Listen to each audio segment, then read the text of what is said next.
are live again. Dynasty Mirror Search for Huru. Thank you so much for joining. As we always do, hit that like button. Again, please hit that like button. Also, please share the content. Also, go to dynastymirror.com. Please go to dynastymirror.com. Tour. We have a tour coming up, Sierra Leone. If you would like to join us, please hit me up. We have a couple more spots. So again, if you would like to join us in Sierra Leone, please hit me up. We have a couple more spots. Go to searchforwho.com, send me a message, and I will holla back.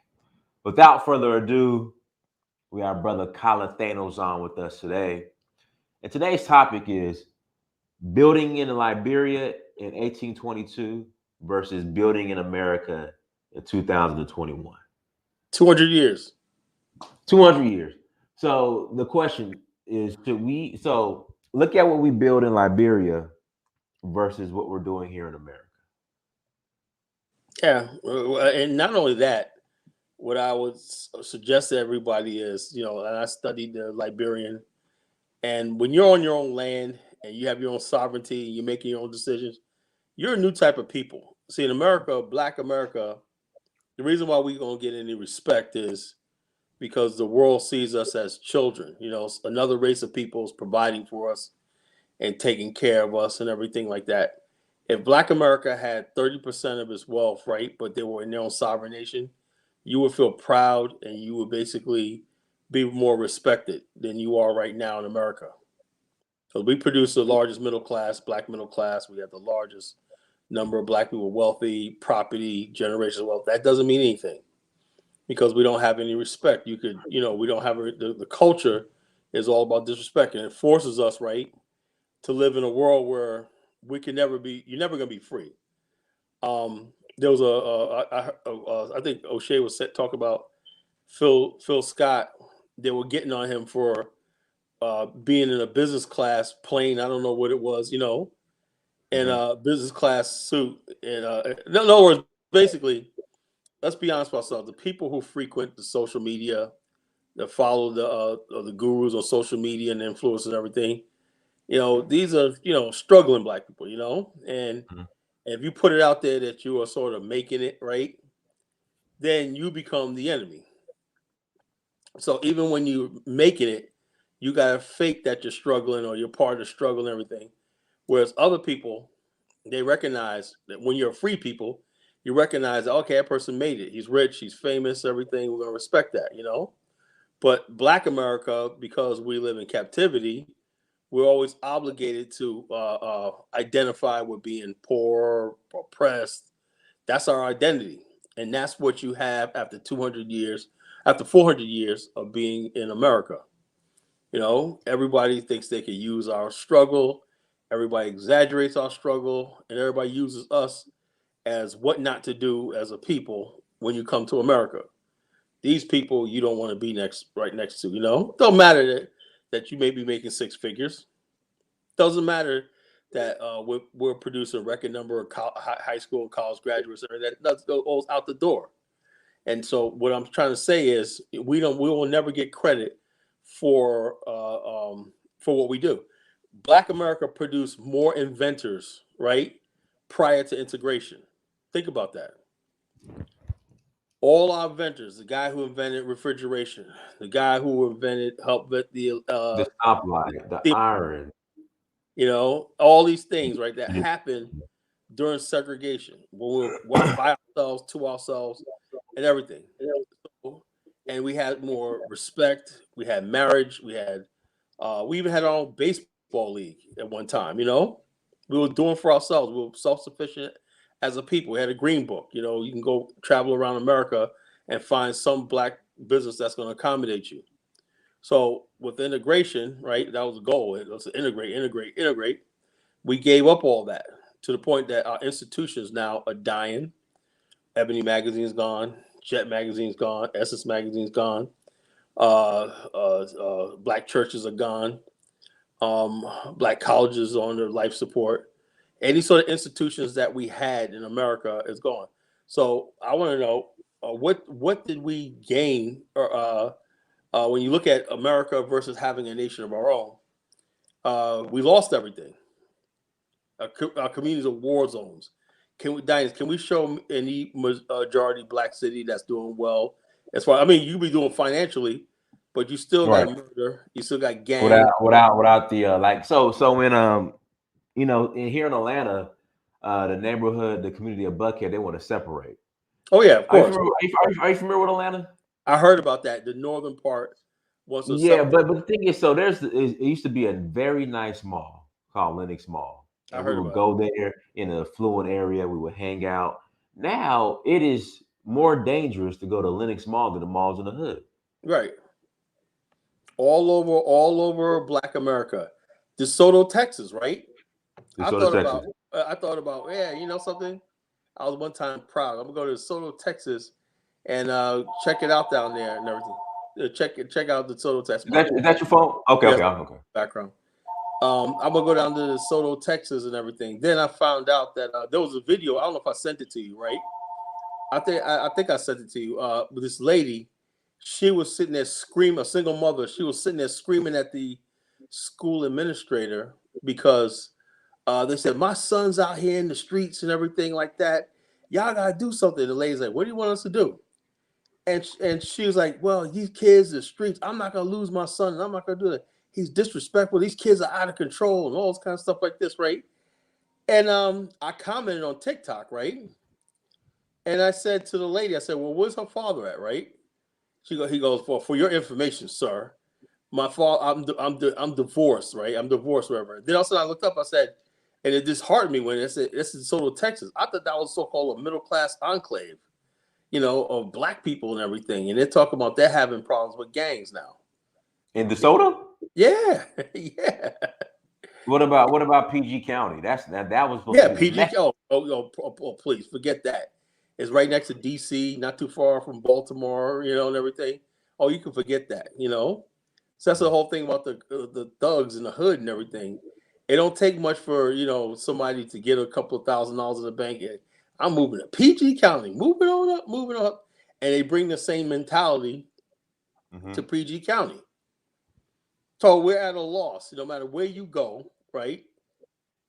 This culture of death and destruction is going to follow us. But Right. I noticed one thing: it does not exist on the African continent because when in America they know, okay, I could play the court system out. I could always play the racism card. I could say racism, white supremacy, and everything like that. You ever notice that when you hear, well, what's the problem with Black America? Well, the CIA put crack in the community and the guns, Right. all the stuff like this. Yeah, To in such Chicago, you used to walk into the alleyway and there's the crates of guns there. The crates FBI of did that. guns, Crates of man. I guns put guns in in the the hood. alleys of Chicago. Yeah, so the what is it called? The guy Duck just got killed or Hold on, whatever. Alan. We need you to call in, Alan. Alan. I need you to call in, Alan. You're supposed to call in the other day, but you're at work, Alan. We need you to call in, brother. I need to get the 411 on PG County. Yeah, Alan, I need you to call in. yeah. Hold on, And so, Alan. Leave the chat room, man. Call in, Alan. Bob Jones, lack of having a nation, yeah, as a root of most, yeah, right. Like I said, and not only that, it's not just not having a nation. You have to have control your infrastructure. You got to control everything about that nation. You got to be sovereign. In order for you to be sovereign, you have to be a people. You have to be a people. You can't be a Nigerian and be British at the same time. You can't be Ghanaian and have as soon as somebody doesn't get don't get elected, you're on the next plane to the UK, to wait it out. That's what happens on the continent. That means there's no sense of nationhood. If you have a nation, Ladarius Beer says this: DeSoto turned hood due to the school district going from private to open district, allowing all the hood kids in Dallas to flood into the DeSoto suburb. yeah, well, what can you do? What can you do? There's not a damn thing you can do. Damn thing you do. What's up, bro? What's up, Alan, man? How you doing? Good, How y'all Alan. doing? So good. Alan, tell us about PG County. Man, I used to read all these books about Prince George's County and how prosperous it was for Black people and this and that.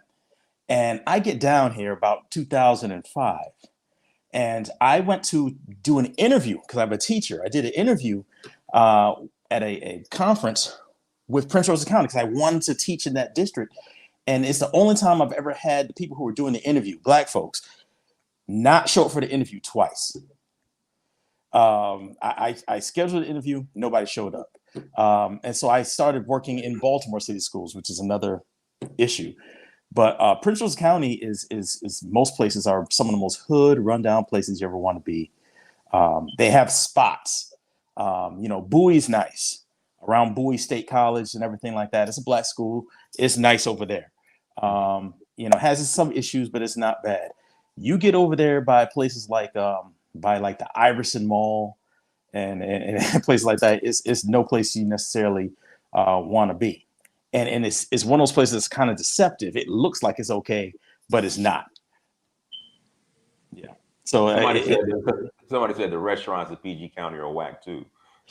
Yeah, I mean, now, and they've had a whole bunch of Black county executives who've gone down.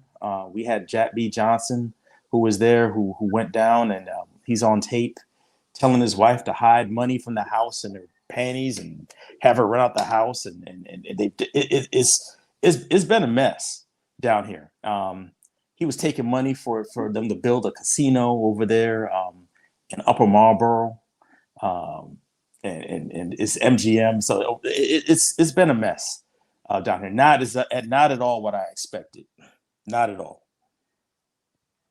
Not at all. Brother, now you said you're going through a divorce. Like, would you recommend brothers getting married in America in 2021? Yes, because we need people to get married. But are you saying that we need to get married for the community? For the community. I knew you were going to go there. For the community. You do, but I mean, it's rough out here. People have been westernized. Feminism is taking amok and taking hold of the country and the people's minds. They don't. I don't even think some of these women really want to be married. No. And I think what they want is they want the benefit. They want the day. They want the benefits of being married and stuff like that. But then soon thereafter, they get tired of the man. So right around year 8, they want out. And it's because the women are the ones who are filing 90% of these divorces. Right. The college-educated women are ones filing the majority of these divorces, up to about 80, 90% of them, 60% overall. So boy. I wish I had found your channel earlier, man, and gone over to the continent or something like that. I've done something different. I'm gonna say it that way. Yeah, man. I did that, man. I got engaged on the continent, man. The best move I ever did. I can't even think about. People say, "Oh, get yourself in them." Now everybody wants me. Oh yeah, you sure about this life? Yeah, get yourself an African American. Get the fuck out of here. I mean, listen. There's some very sweet, wonderful African American women. I do not want to disparage African American women. There are some wonderful African American women. The problem is that some of these women have a very high and mighty attitude, which is why people like Kevin Samuels seeds. Because the only thing he points out that everybody agrees on is like, yeah, some of these women think they are way more higher and mighty than what they are, and have an inflated opinion of themselves. Yeah, you can't use the whole thing. I'm not gonna turn this into a female bashing, but the whole thing is this. I would say like this. Back in the days, the average black woman got married at the age of 21. They went out, they saw a guy, they liked his suit. He had a little style to him and everything. He said the right words, and all he had to do was convince her and her dad that he's gonna take care of her. And that's all it took. So my grandparents got married and everything. They got took. The next thing you know, they have 5 kids, 10 kids, and the rest is history. But now we have a situation where it's a twofold. One thing I noticed this. Although white women were the main architects of feminism, right? They basically said, you know something? I think I like my white guys. Why? Because those white guys are making billions of dollars. They like that. They said, I think so they use black women to carry the mantle of this feminist cause, right? That's why we have Oprah Winfrey and all these other people now Whoopi Goldberg and all these other people doing their bidding for them, right? Because while they're talking all that feminist stuff, they're getting married. You know, Right. they're having kids. You know, they're doing all the things. They're living that white life. They're not stupid. You know, they're having babies. They're doing all the time. Look at Tracy Ellis Ross, right? She's not married. She don't have no intention of getting married. I don't understand. She's a beautiful woman, you know. No Beautiful. kids. No kids. Hitting menopause. You know, never gonna do what a woman's supposed to do is marry, marry and have children. You know, and so therefore now that we have a lot of sisters that want to basically prolong marriage, freeze their eggs. You know, Right. in other words, basically, I want to have this kid frozen until I turn 50. I mean, get all my party out. Let's party. You know, get all that out and everything. And at 50, you want to settle down with a high value man. And that's what Right. Kevin Samuels points out. You know, it's like, look, you're 50 years old. You know, you're 50. You know, it's like that. There's an expiration date on everything. There's an expiration date, but in our community, right, because the black man doesn't have any real authority, right? We can't demand anything. If we demand something, then we're being, no, this is what I want a woman to be, you know? It said, well, I thought you're misogynistic. Yeah, I'll say, we want this. So every other group of men say, this is what I want. This is what I want. And the culture and society that they come from respects that. Men are respected. But we live in a culture where the black man is not respected. And another thing we don't have in America is black men don't respect each other. No. You know? You ever notice that? You ever notice that anytime you see beef, look at Jason Whitlock and the other guy that was crying, whatever. And he was a fool. He cried in front of a woman. Like, God damn, you know? And Jason Whitlock pointed out, he said, I'm going to beat you up. And he got fired from ESPN, you know?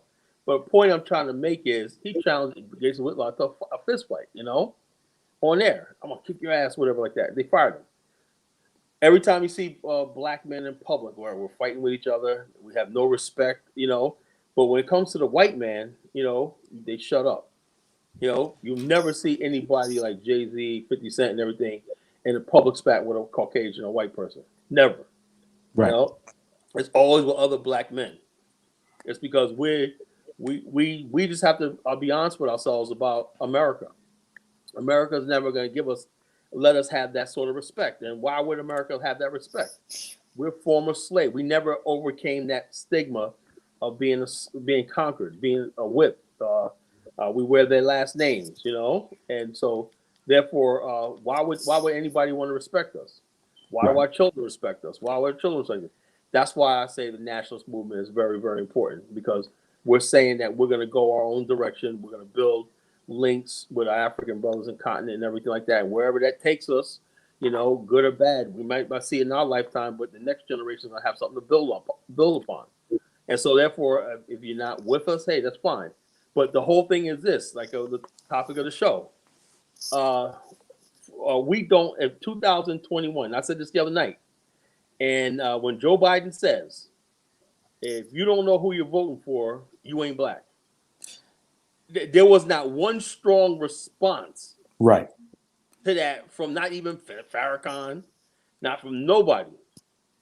That was the worst part of that. What was worse than what he said there about not knowing if you don't vote for him, you're not black.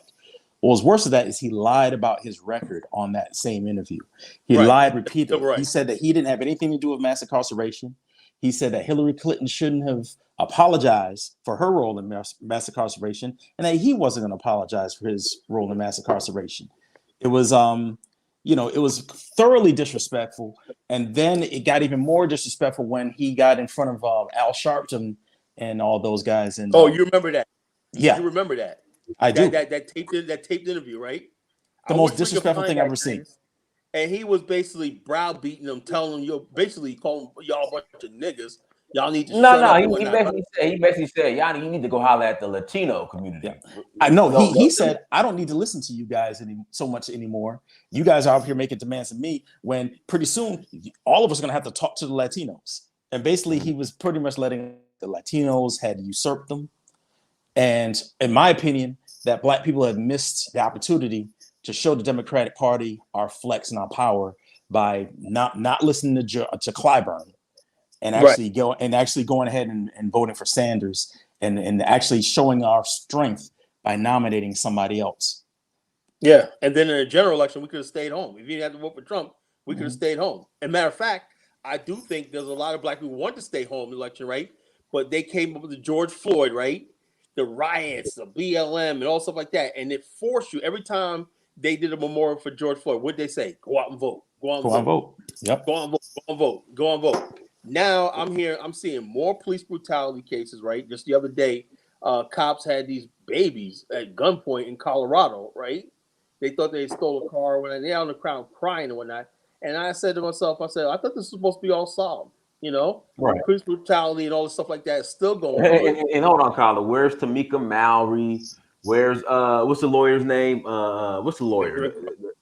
Huh? Crump. Where's Benjamin Crump? Mhm. You know, they didn't cash. Everybody cashed out. Because we are more pro-Democrat than we are pro-black. We're Demobots. Yeah, and that's the problem. I watch people, and I've been saying this on your platform on the comment section for a year now, that I watched everybody talk for 20 plus years about mass incarceration, about the crime bills of 86 and the crime bill of 94.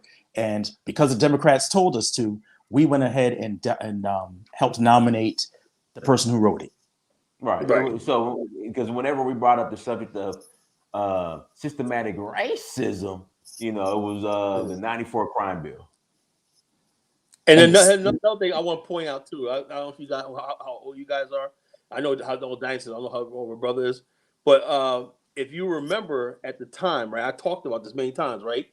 You got to understand something, right? The late 80s, early 90s, you had a right-wing insurgent in the country, and I was saying to myself, let's pull that card, call that bluff, right?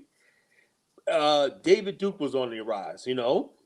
We had the skinheads, the neo-Nazis, all this stuff like this. The Republican Party, there was a thin line between being a Republican and John Birch Society and everything, and the right wing. They said there was people going back and forth between the Republican Party and Hey, Kyle, if I can interject, I forgot to add Angela Rye, Amanda Seals, Roland Martin, Stacey Abrams. You know, they all disappeared. Oh, they're all coming to Virginia now. You know, check us out. Yeah. And then to get this, after the Oklahoma City bombing, right? Oklahoma City bombing. That was right around the time of the crime bill was passed, right? What the Republicans, the racists in the Republican Party were using was black crime, even though it was largely exaggerated, right? They were using crime, right? So Joe Biden said, you know something, I'm going to be the good old Dixiecrat, right, cracker, and I'm going to basically steal that from Newt Gingrich and everything, the crime bill, and he took the mantle of the crime bill, you know, and so then the Black Caucus went along with it, right? Because went along with it because as long as we have a white person that's on our side, Bill Clinton, and you got a Democrat, we feel protected. And I was saying at the time, right? I said, look, we want to be Americans so bad, right? That Malcolm X warned us, right? These people call themselves liberals and everything like that. They're not your friends. So therefore, we said, well, if we got Bill Clinton, and we love Bill Clinton, why? Because he was a good old boy, right? And he will protect us from that good old boy element in the Republican Party that we were terrified. Let's be honest with ourselves. We as black men, we were terrified of the right wing in this country, right? That's why we sat silent about the crime bill, right? And then we didn't understand the disastrous effect. Now, not only that, the crime bill, the three strikes law, and all this stuff like this. And not only that, at the time they got welfare. I agree with welfare reform and everything, but the way they did it, right, was just so mean and mean spirited and cold calculated, where they was just basically throwing people off the system and all stuff like that randomly across the board. And at the same time, in Virginia, we had this they abolished parole. You know, all this was to appease the racist element. I said, how much can they do? So in other words, the Democrats and Republicans were locked in this battle of who could appease the racist element in America, you know, and that's what you had in this country. And so therefore, the damage that we have in this country right now as a result of that, right? And there's a lot of black people still went on because Black America really suffered, right? And we became apolitical. So when 2004 rolled around, when Diddy talked about vote or die and everything, you couldn't even say black vote no more, right? You had to Nope. say a hip hop vote, a young vote. Remember that? A young vote and everything. Right. Why? Because black politics was dead in America, dead on arrival, dead in America, dead like that. Why? Because if you talk black politics, the thing is you're gonna make white people angry, right? And I've always like now, like, look, if we're gonna have a race war, if that's what if that's the way it's gonna be, then why don't we just go ahead and do it, right? What do we have to lose? You know, that I think that's what where we have to be at right now. But yet in 2021, you still have people who are still oh yeah, we got to keep the Republicans. You know, let them do. Look, I want them to bring it. You know, bring it. Well, I made the mistake of I hated Trump so much that I ended up voting reluctantly for Biden, despite my reservations with Biden and with liberals in general. And I'm looking at it now. It's like, how much worse could it have been under Trump? Nothing, I nothing. don't see. I don't. I'm beginning not to be able to see the difference. Yeah, And now one thing was different, right? This is at least with Donald Trump, right? When he $45 billion for HBCUs, right? Urban enterprise zones. See, the whole thing. This is what thing. Don't blame yourself, right? They have a real coordinated thing of browbeating black people into submission. You know, you could basically be alone. Say, and when you're in that voting booth, nobody knows who you're going to vote for, right? But they basically, and then not only that, let's be honest with ourselves, right? The most dangerous people are the people who call themselves the white allies, yes, the white statement, the white allies. You know, because I knew this. I knew a lot of brothers and people like you going to do that, right? But I knew right after the election, right, they were going to disappear. Where are the white allies now? See, the whole thing is they basically hated Trump because what Trump stood for. You know, the LGBTQ. It's a cultural movement, right? It had nothing to do with black people. So they hated Trump on those reasons, right? They hate Trump on those reasons. The people that hated Trump are globalists. These people believe America should let everybody across the border. America should China is a friend. China, whatever, all the status quo as far as international stuff like that, you know. And not only that, let's say about Pan African. Trump did nothing to harm Africa. Trump did nothing, right? He let African countries say, "I'm not going to interfere in your affairs." Obama put sanctions on Zimbabwe. Yep. You know, he put sanctions on Zimbabwe.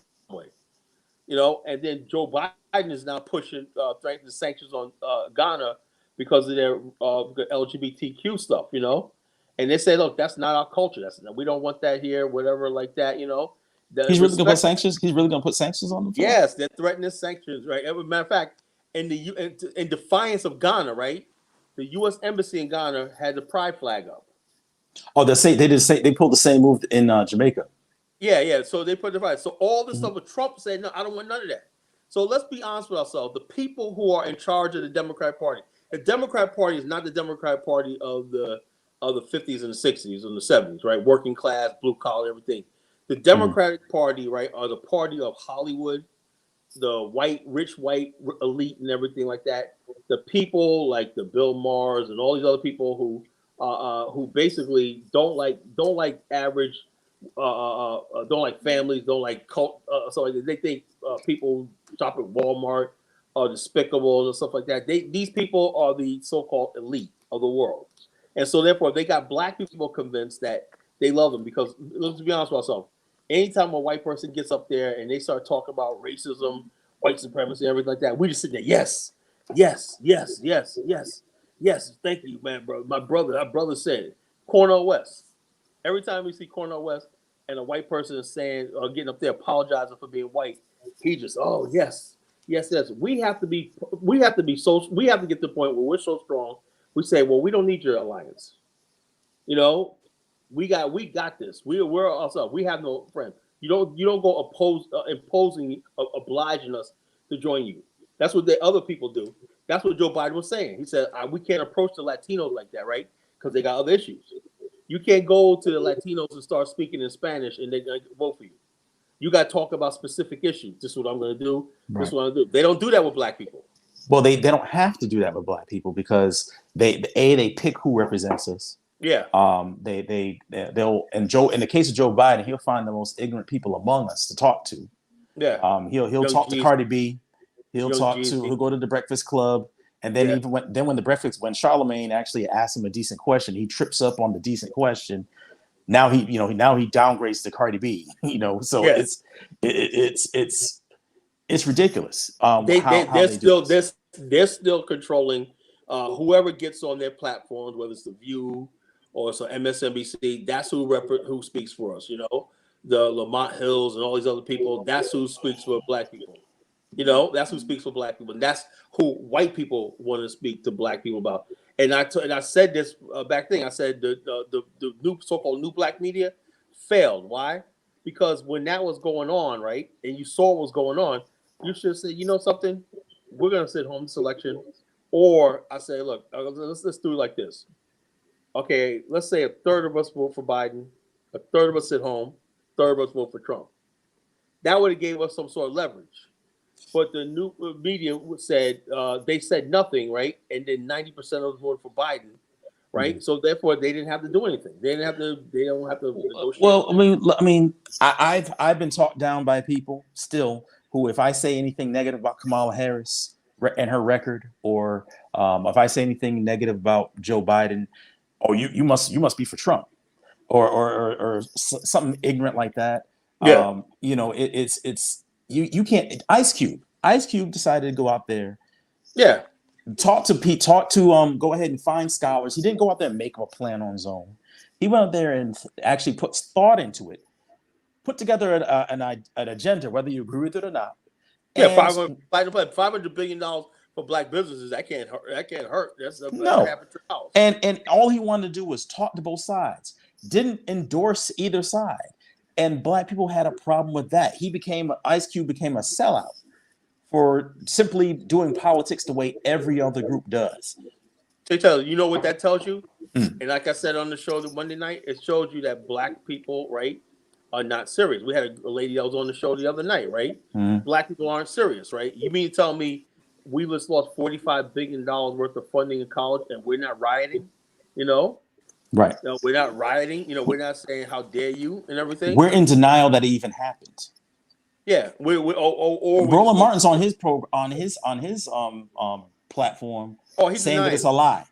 Yeah, he's a lie. They'll keep telling you that. Oh, that's not what happened. You guys say like that. So we're supposed to be stupid. We can't do our research and everything like that. So they'll keep saying a lie. You know why? Like I said a few minutes ago, because they have power. They have power. Their thing is Joe Biden won and their guy won, and you have to deal with it. They don't care about your issue. They don't care about us and everything. This is just something you have to deal with, right? Because they like daring us to be like, okay, what are you gonna do about it? You gonna vote for Trump? He's a racist. I said, no. Okay, you know something? I'm like this. I'm like this. It's gonna get to the point where black people like this, when they start seeing, right, in some states $7 an hour gallon gas and stuff like that, and stores empty, and it's nothing. Wait till the wintertime comes, Wait till next year comes. We got this is not even 9 months into the administration and all this is happening.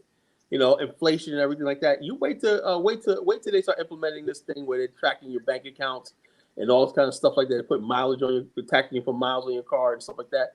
Wait till they basically tell you gotta install solar panels on your house and all this kind of nonsense and everything. Get new windows or whatever they're trying to do with the Green New Deal and everything. And black people are like, yo, look, what does this have to do with issues that we were talking about? Nothing. So the whole thing is this. And they're telling 45 million people that you have no power. You have no power. You have no say-so, right? Because they got their agents in place, right, to browbeat you back in submission. And what they always use racism, Right. Racism, And I'm so sick and tired of racism. I was facing racism the whole time. Like, I know how to deal with racism, You deal with racism by being with black power, by being black and strong. If you can't do that, then racism like that. We do not need anybody. Also, they'll talk about, "Whoa, we got you." They're not. Look, it's like you don't have any. You're not going to get rid of racism. You're not going to get rid of white supremacy. That's a given. So now, what can we do? We got communities that are falling apart, that are dying. We have a culture of that. Not to cut you off, Colin. That's crazy. I didn't know that. I didn't know that about DeSoto. Now, DeSoto. I heard about Prince Henry, PG. PG County. And I didn't know that about DeSoto. Everywhere. It's everywhere because we have a culture, right? We don't have a culture. We have a culture that they allowed to happen. Who they put on before? Young Thug, what's his name? Lil Nas X and all these other people that they put before us, you know. Or they'll have somebody like debating Candace Owens. They'll have T.I. and Killer Mike. Yeah, Killer Mike. Now Killer Mike's halfway intelligent, and luckily he was there. Yeah, check this out. But the only problem I have with Killer Mike is this, right? He sounds like he wants to be a decent brother, right? Yeah. But here's a problem, right? He still believes in that the streets are gonna win. And that's the sad part. That's why Atlanta's falling apart. Mm-hmm. He says, see, I'm here in Atlanta. Atlanta's gone. Check this out. He says, you see, if you could just hustle for 3 years, save your money up, you could start a business like this. I'm like this. Why would you tell somebody, right, to put their freedom at risk? Do you understand? If you get caught with drugs, you're looking at 15 years. You know, if you could you could invest in do a startup business. Why don't you tell what everybody else did, like I did? Work 3 or 4 jobs, save your money, right, and then like that. Why? Because the audience that he's listening to don't want to hear that. Right. They want to be part of the trap. You know, you can't. You see, it's got to the point now where we as Black people gotta say, look, you gotta choose a side. Now, if you choose that side, that's what you want to do. That's fine. You know, okay. But you can't be lukewarm, and that's what we have in our so-called leadership now, right? We got people who don't want to give up that life, right? That trap life, and they want to come in there and advise us on who to vote for. You know, I don't want to hear what T.I. has to say about how I vote. I don't want to hear what Cardi B has to say about how I vote. You know, I don't want to hear what these people have to say at all. You know, if you like, I don't even think these people even vote, to tell you the truth. But the whole thing is this. They know that we live in a world where the Generation X and millennials coming of age, we're talking more about politics, right? Let's be honest with ourselves, right? Back in 2006, when I first got on the internet, social media and everything, I discovered the Ning site, social media and everything. There was very few Black people talking about politics. I'm gonna tell you right now, there was no Umar Johnson, there was no Jason Black, there was none of that. Me and my friend Warlord X, we were like the only Black people out there that had blogs that were talking about politics. Everybody would ridicule me and talk about, you know, everybody had a two-gun this and thug this, everything like that, tag and everything like that. Over 2 years after I got on the blog, right, then everybody started getting conscious, right? They started getting conscious and everything like that. And the Gina 6 situation happened down in Louisiana and everything. People started, then Barack Obama came along and everybody started getting conscious about Obama and everything like that. Everybody started talking about politics. And so therefore it's been rolling since then. You know, everybody started talking about politics. But before that, nobody was talking about politics. Now politics and what's going on in the world is a hot topic in Black America. They even have iHeartRadio even has a Black information channel, right? Yes. Now get this. Now get this. Well, I don't know what kind of information, right? But I'm listening carefully, right? They're basically talking about climate change. This. I was like, wait a minute, whoa. We can sit here and debate climate change. When did we become climate change advocates and whatnot? You know, you're talking about Black. It's people now telling you what your Black politics is. They say, okay.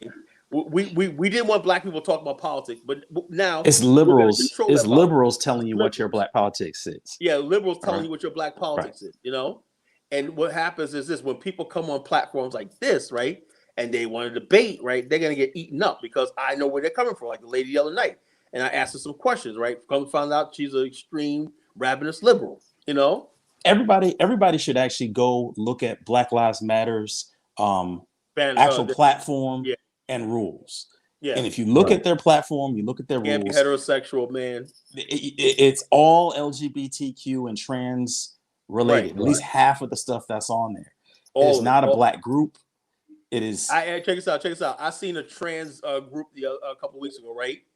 And they don't say trans lives matter. They get these all white, right? Trans Black people. trans lives matter. No, they said Black Lives Matter. Black Lives. Now you're driving on the street, right? Yeah, okay, it's Black Lives Matter, right? Black Lives Matter. Who disagree with that? But what these guys are doing is using using us as a horse, a Trojan horse, right, to ride into power. And a lot of black people can't even see that.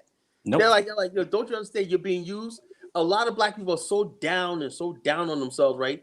That anybody comes and says, "I love you, I'm your ally," and we just sit there, I'm your one collar. I'm your ally. I love you. And so we just sit there, yes, she's one of us. All you have to do, you got white TikTokers, right? Go to TikTok. If you guys on TikTok, go on TikTok, right? You got these white influencers getting 100,000 views, or 1 million views, getting rich, right, on TikTok, right? All they have to do is pander to black people, right? And you got black people with the split screen, like, see, right. Yep. There are a lot of videos like that. Yeah. Yo, listen, you know what I'm talking about, Alan. Yeah. You know what I'm talking about, right? Look, this white person saying it. This white man saying what I'm saying. Yeah. This white person saying what I'm saying. And the bottom line is this, and I hope this message gets out there, because we got to stop looking like fools. Right. Women can be foolish and emotional. Men can't do that. No. Men can't be like that. We can't act on emotion. We got to act on reason, logic, because we know the consequences of acting on emotion, I've observed something, and I don't know if it's true in your area, but I've noticed that the more BLM signs I see on the street and the more rainbow flags, the more gentrified the neighborhood is. The more gentrified and white the neighborhood is. Yep. Correct. Yep. It's like that in Atlanta. I checked this. I was driving. This was back in the summer, 2000. No, damn, years going by. Shit, this was like summer 2000, right? Mm-hmm. I pulled up aside this car that had all Black Lives Matter all over the thing, right? Tinted out and everything. Black Lives Matter, right? And I looked over, right? I tried to take a picture, but I couldn't. The girl, I was like, God damn, she just drove so fast I couldn't.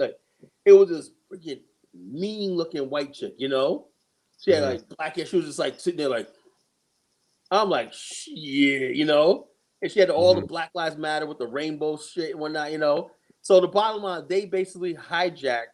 Why can't black people see this? They've hijacked the whole they're gonna ride this Black Lives Matter thing out, because that's the only thing because nobody's gonna sit there and talk about trans lives matter, gay lives matter. No one it's like that.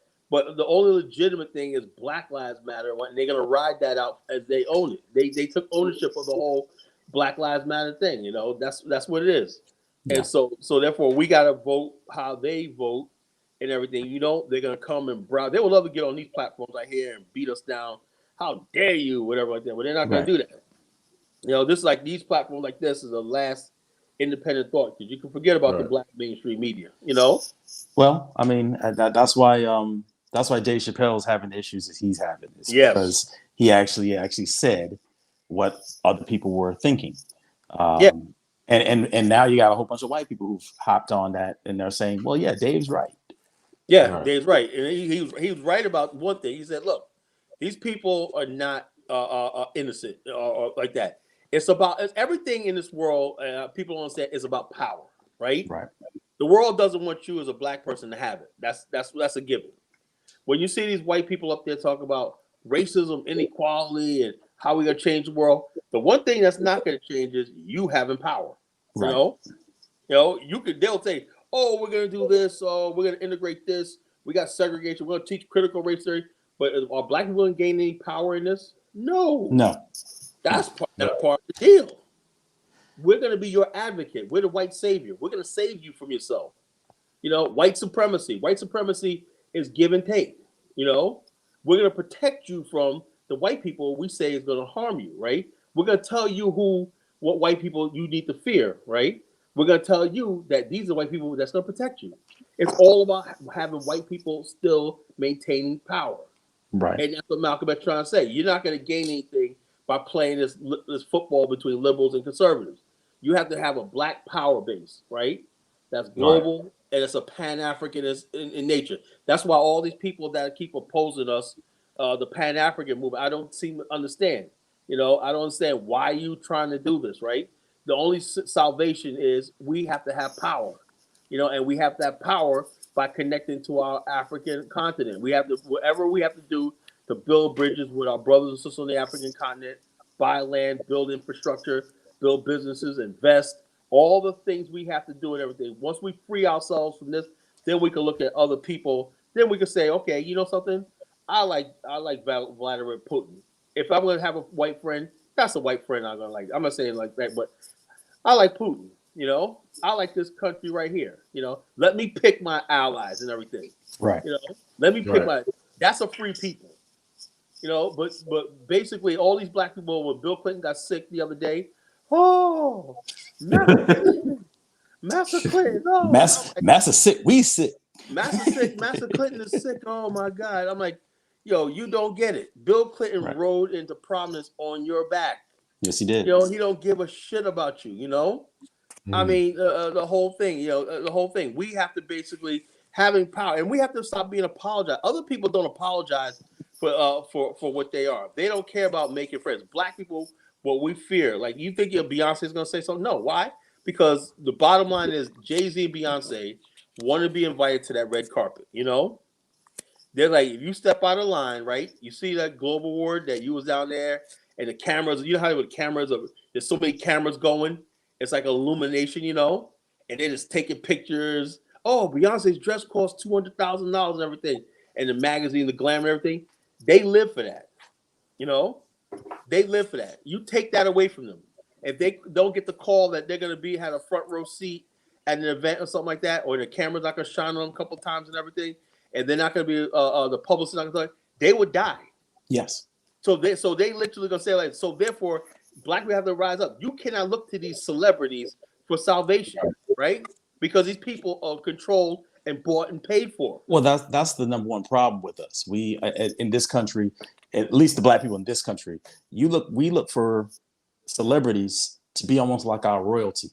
We call Beyonce our queen, we call Jay-Z our king, and we look for them to actually speak out on stuff like that. When you look around, you don't see white people asking Motley Crue what they think about politics. Yeah, all right. You saw what white people told Jane Fonda, right?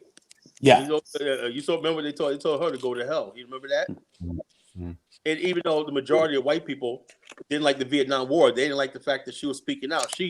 It wasn't for her little workout tapes in the 80s. She would have went to security. You know, so the bottom line, white people will cancel you in a minute. Remember the Dixie Chicks? Remember them? They didn't really do anything wrong. They got canceled. Yeah, all they did was say, "Yo, look, we got to do a better way," and they were the #1 country music, everything like that. That white people said they're calling them whore. It was an Iraq. Now we look at it now. Yeah, that war was bullshit. You know, right? That war was a lie. The Dixie Chicks said something about it. White America said, "How dare you? You're talking about a father figure, George W. Bush. They call him an idiot, whatever, like that." That was the end of them, you know. And that's how they do, but not with us and everything like that. You can sell us out anytime you want. When you'll still be rewarded. All right, we got an NKB. Go ahead.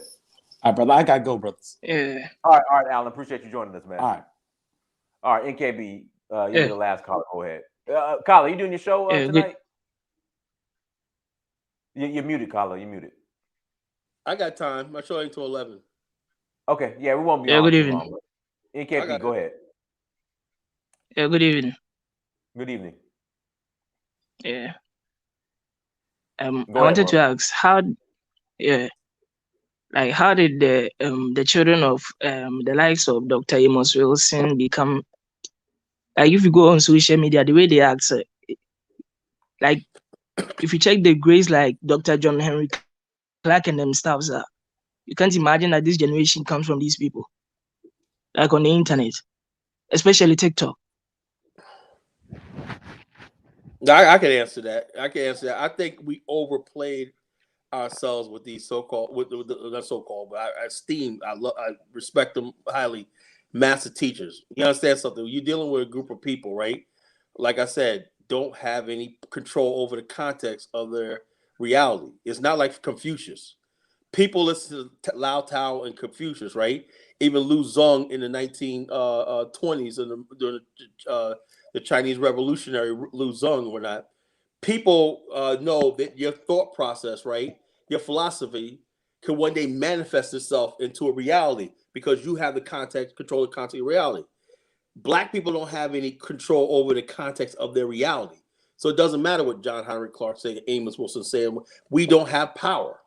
You know, we're not in our situation. Now, Dr. Amos Wilson, all these people would have been perfect in a country if black people were making a steady stream and building enclaves in Liberia, Sierra Leone, and we're building industrial base, and you have a new industrial black society. Now you have a philosophy that can guide that society.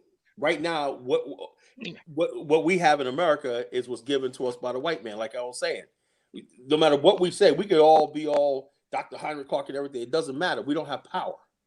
You know, we don't have collective power. We don't have individual power. You know, so that's why people are just doing their own thing. You know. What's the difference between the blacks in America and the Hispanics? They also don't have that much of power. Well, the difference between Hispanics is they're coming from their own culture.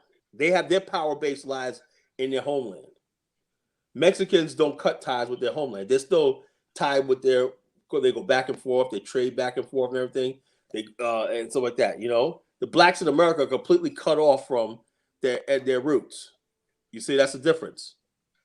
You know, I'm saying African immigrants have a better shot in America. Why? Because they got one foot in America and they got one foot in their homeland.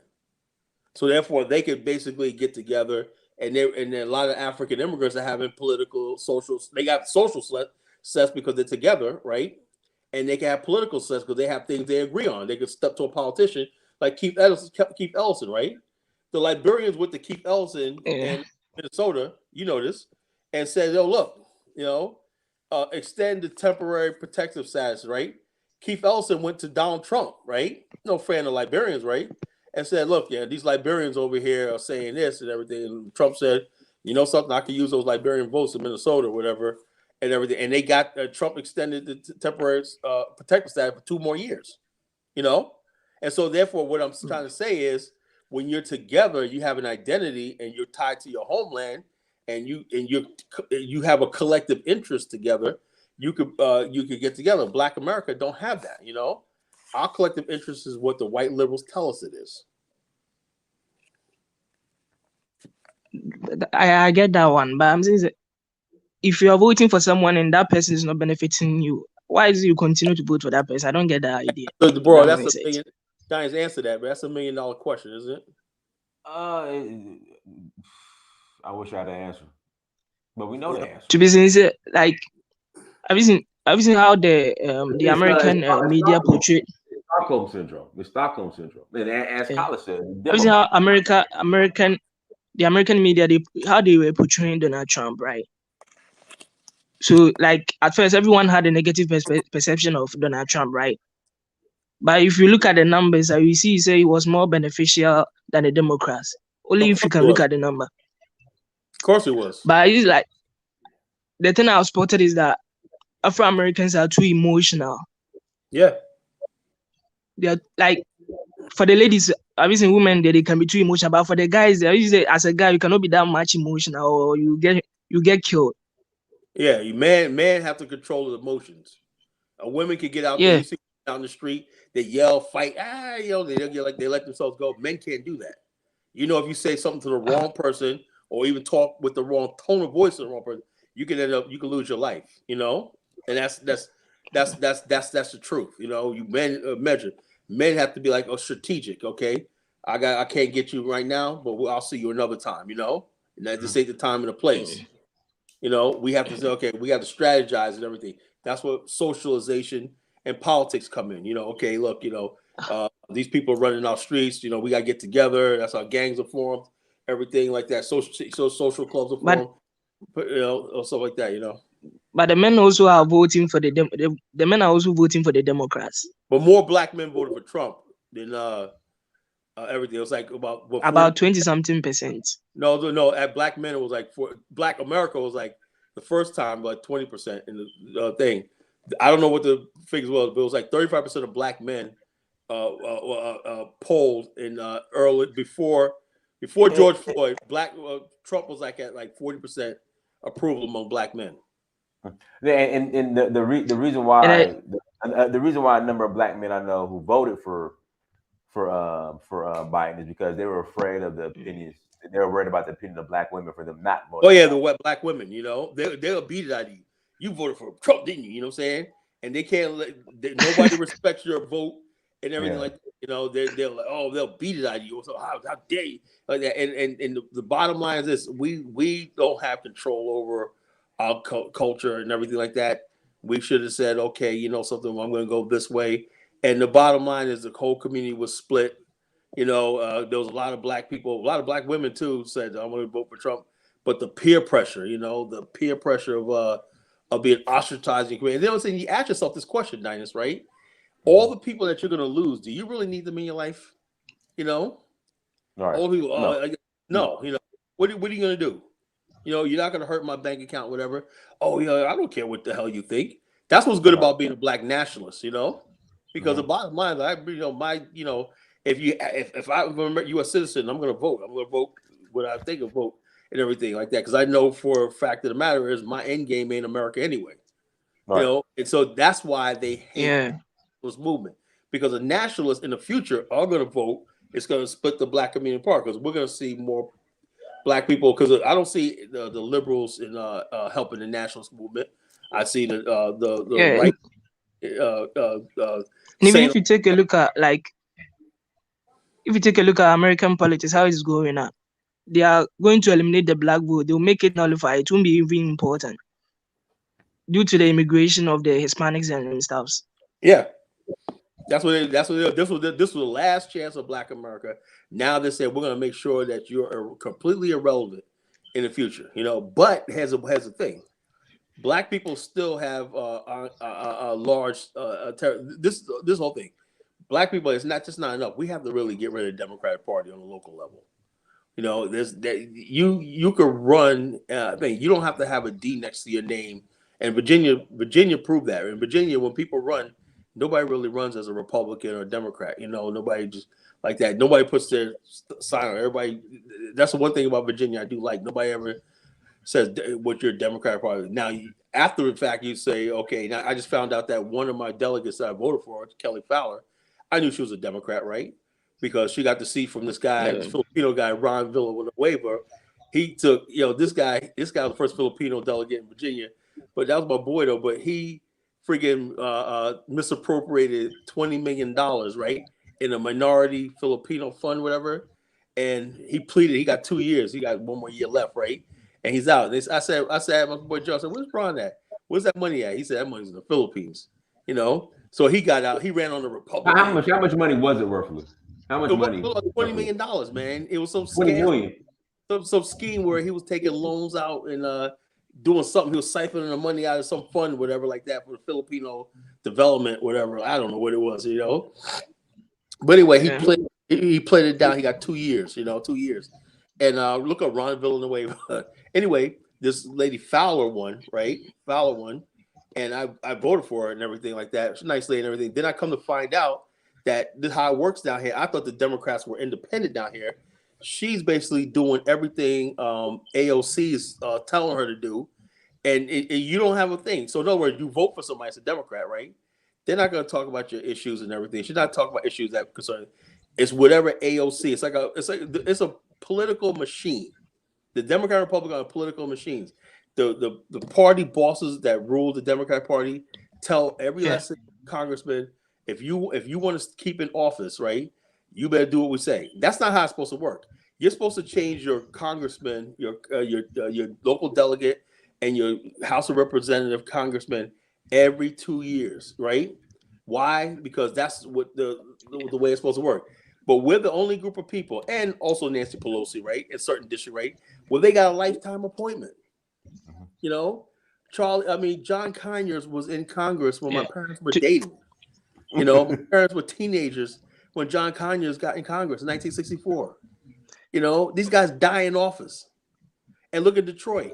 Detroit is a freaking mess. I was watching a documentary on Detroit. To be sincere, it's a mess. and they don't have to deliver anything. To be sincere, at first, I liked AOC, right? To be At first, I liked AOC, right? Because that humanist, we are all together Tax the themselves, rich. We gonna tax the rich. No, but Colin, see, this is Yeah, what I I'm saying. mean, So people are co-signing on this tax the rich propaganda. Right. What they have to understand is easier for the IRS to go after poor people and people like me and you versus the rich, because the rich have the money and the resources to fight the IRS. Right. And they don't, and people don't understand that. Like Right, and the all rich this, hide the their money. infrastructure bill and all these other initiatives are going to be funded by you, not the What rich. gets me is AOC blocked Amazon from coming to that district in Queens, right? Yeah. Would it create 25,000 jobs, right? 100 a good payer were making six figures and everything. Could have put millions of dollars into that district and everything. She blocked it for whatever God knows reason and everything, you know. And so therefore, but you see, I've seen when like they get the young. I've seen most of his voting bloc is youngsters, like young people, right? So they get the young. I've seen when you are young, just like me, you are susceptible to all those things because the things things needs to be handed to you. When you look at the people on top, you think things needs to be handed to you, right? But the more you learn about the world, the more you see everything that you must gain, you must work with your hand. When I was in my 20s, I was the same way. Oh, the world got changed. I thought I could change the world. Then when you get older, you understand what? Let me give you an example. I'm on TikTok right now in a serious battle with this white feminist chick, right? She wrote an article condemning the U.S. healthcare system, right? And then it got like thousands of replies, people coming at me. You don't know what you're talking about. I said, I work in healthcare. She said she was talking about some drug. I said, first of all, the FDA got to approve it, right? And they got step therapy, everything before they put a drug on the market. She was complaining about the United States. We don't reject drugs. It doesn't work like that. It has to go through a process, right? And I said, the United States has the best healthcare system in the world. Man, these friggin' young people, oh, how dare you? And also, then, right, she puts another thing up there with my comment, right? And she tried to see this guy right here, College Genesis, right? He said this. I said, okay, now, if you want to come on and have a debate, we can have a debate like this. She put up a thing on Wikipedia, right? See, United States we're 18th in the world, right, of healthcare, right? Now, get this, 18th. All the countries that they say was better are in Europe, right? All those countries have homogeneous, right, predictable outcomes and everything, and low populations. Yeah. Right. So you compare a country with 340 million people, right, with all these countries with 10 million people, 7 million people, stuff like that, right? And United States 18. Yeah, the Sweden themselves, those people, right? Like those socialist systems, it needs a homogeneous society. Right. You need a homogeneous society. It needs a So therefore, you cannot even it cannot even work in Africa because we have various groups in one country. It will be devastating. Right. You can that's why Nkrumah tried to implement in Ghana. It wrecked the economy. Right. It wrecked the economy. And also Julius Nyerere realized African socialism didn't work. Why? Because the government took the land instead of people owning their own farms and everything like that.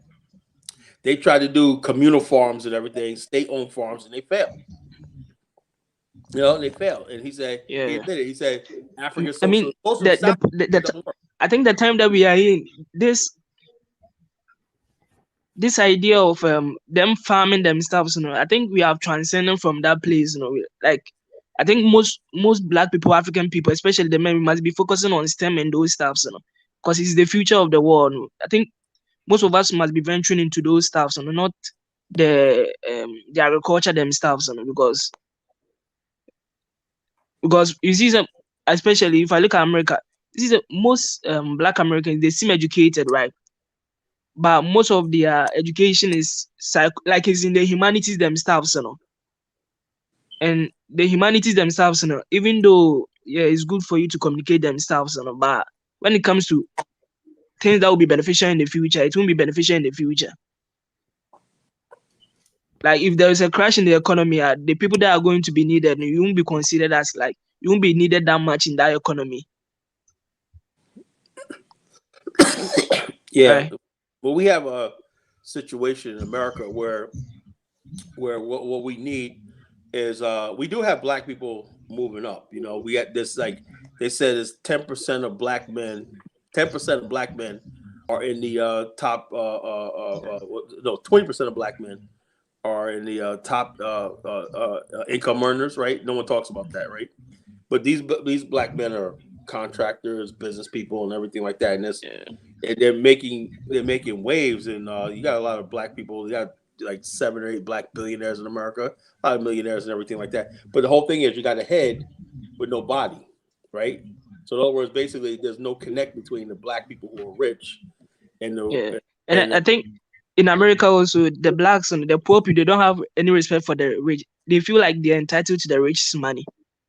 right. Yeah, that's the whole thing. We have a culture in America, right, where if you make it, right, you will sell out wherever like that. You know, you'll sell out and everything. But the same people who browbeat you about success and everything, let them make money. Or I've seen people like this all the time, right? They're on the street corner, yeah, talk about this. Oh, give up that materialism. You got the nice car, right? And I'm like, man, you see that Dynas, right? That materialism. And then Capitalism, capitalism. capitalism, And then capitalism. you see them a couple years later, right? And they got a nice coat. Oh, I got this good job, whatever like that. I went to school, got this thing, and they're living. I said, now the whole time you were telling me about all this, and now you, yeah, but that's you gotta understand. So we're so insecure with ourselves, right? We don't know how to tell people, nigga, shut your ass up, because it's always like nobody wants to help the collective, right? But they always make you beholden to the collective. The collective, Right. you got to be beholden to the collective, right? Yeah, that's just not because they really care about the collective. Yeah. That's just to guilt you into shaming you into Yeah. not having anything, or whatever you have. It's all about control. It's all about control, Right. and thing like that. Uh-huh. It's all about Yeah. control. Black people, Black America But are not a free people. We're not a free people. yeah, Yeah. I think All right, that's why guys. they target mostly the young people. Yeah. I think that's why they target mostly the young people, because at that point, at that time they are mostly emotional, so they are easier target for them. This is like, as people are aging, the more, like, I think black people all around the world, we are conservative by nature. We don't engage in these lifestyle themselves. Like Yeah, but right now, go ahead, KB. Then we're gonna go ahead and start closing. We're gonna go ahead and start closing out. Go ahead. okay, yeah, No, go ahead. like Go ahead. Go ahead. right now there is, yeah, right now in Ghana there is an LGBT themselves conversation having, because the Australian and the American and the UN are trying to force these lifestyle upon us, and the government and the people, 93% of the population says they are not with that lifestyle, but by force they still say we should implement them, we should give them human rights themselves, even though we are opposing that lifestyle in Ghana. Hey, go ahead, Kyle. What we'll do, guys, we're going to start closing out. Guys, tour November 19th. We are rolling to Sierra Leone. If you want to roll citizenship ceremony, get at me. Again, in order to be eligible for citizenship, you have to have your DNA results that connect you to Sierra Leone through African ancestry. So, again, Kyla, what's your cash app? Rosalie wants to send you some money. Oh, my Cash App. Yeah. Oh, Dwayne McCullough. Let's see, $sign Dwayne McCullough. Okay. Capital D, capital MAKALA. There we go, man. Or in the chat room. So, guys, again, tour Sierra Leone. If you want to roll citizenship ceremony, November 19th to the 30th. If you want to roll, hit us up, hit me up. Again, citizenship ceremony. You got to have your DNA results have to be through African ancestry. Kyla, go ahead and close us out. Yes, I want to say that we see now that the nationalist movement has been vindicated, right? You look at the situation that we have here now, that even the indigenous Liberian immigrants and the black immigrants that come over here have more respect than the African American, so 200 years of Liberian history. We celebrate 200 years of Liberian history next year of African Americans returning and building a republic which still stands to this day. And and I would urge everybody to connect with Liberia, Sierra Leone, Nigeria, and all these African countries and everything. See what we can do and build and everything. Build a future for our people. Buy land, invest in business, get involved with the culture and everything like that. You know, because that's the future. Because I would tell anybody right now, like it's heartening for me to say this, right? I just think these the powers that forces that are against us in America are just so great that it's just time. And people say, "Oh no, this is a fad; it's going to go away." Now and now, it seems more and more real that what we were saying all along is right. You know, I couldn't have predicted that all this was going to happen. Everything we see is that I predicted is collapsing, even beyond my wildest imagination. And so, this movement, Search for Huru, the BAIO, you could catch me on yeah, if somebody asked me on show. Yeah, my show is the Collar Nation show. It comes on tonight. If you have tune in, if you have Spotify, or you go to Gangsterville Radio and download the app, go go to tune in and just type browse Gangsterville Radio, and you can listen to it on there. I stream live on 130 countries, as millions of listeners and everything. Every Wednesday night, 11 p.m. I do a good show and everything, very entertaining, very informative. It's raw college genesis and everything. You can, if you want to join my social network, it's the Black African Infrastructure Global Pipeline. You could download the app. Just go to your app store, type in BAIO Global Pipeline on your app store. All right, download the app, and you can it links to the social network, and you have the app on your phone. I'm trying to replace Facebook. You out here that they're getting ready to change Facebook's name? I heard about that. To what? I didn't read the whole story, but what are they trying to change Well, it the to? whole Facebook is embroiled in a lot of stuff, man. People are doing criminal activities, doing all kinds of nonsense and everything. So Facebook is on the. I've said this. Look, when I first got on, we had Ning Dynast, right? Mhm. Ning social networks. We had black people with their own social network. I thought that was the future. I did not know Facebook. Facebook is not good. Facebook and Twitter is not good. We need our own social networks, our own platforms. We have to be on those platforms and building with ourselves. This is a tailor-made movement for that, you know. And we're networking with each other and everything like that. I understand people want to get on Facebook Live. I understand that, but we have to make the transition of moving to our own social networks and just closing rank and bunkering now. Because the bottom line is we have to start getting away from these fools and these idiots that are freaking leading us down the straight and everything. Then we can have real conversation. If you look at a social network that's black and everything, and people in there that agree with you and everything like that, we could build something. But right now, with social media, what's the supposed to have social media when the mainstream media is dictating what you see on social media? You know, are they going to tell you, they're going to censor you, they're going to block you, and all stuff like that? What's the point? The beauty about social media is you can network and communicate who you want to be with. If I don't want to see an article, but that somebody wrote, when I shouldn't have to see that. I shouldn't have to. There shouldn't be a timeline. I shouldn't have to open my Facebook thing and see stuff that I don't agree with. So it means it's not ours. So, but I'm just saying right now, give up social, give up your Facebook, but think about that in the future. You know, we're not winning. Black Twitter didn't win. Joe Biden won. Black Twitter didn't win. The new black media didn't win. You know, all these platforms and everything. We need space of our own. That's what the white boys do with the Parlor. They got Parlor. You know that Parlor thing they got? I think they shut Parlor down. Yeah, but they're trying to get another server. They're trying to get another server. But that's the right idea. If you have an idea, see, that's what I said. The young brother asked me, why is it that you guys do that? I said, well, see, when you're a free people, right? And we said, why you don't listen to John Hunter Clark and all that? Because it doesn't matter, right? Black people sit back and we're reactionary.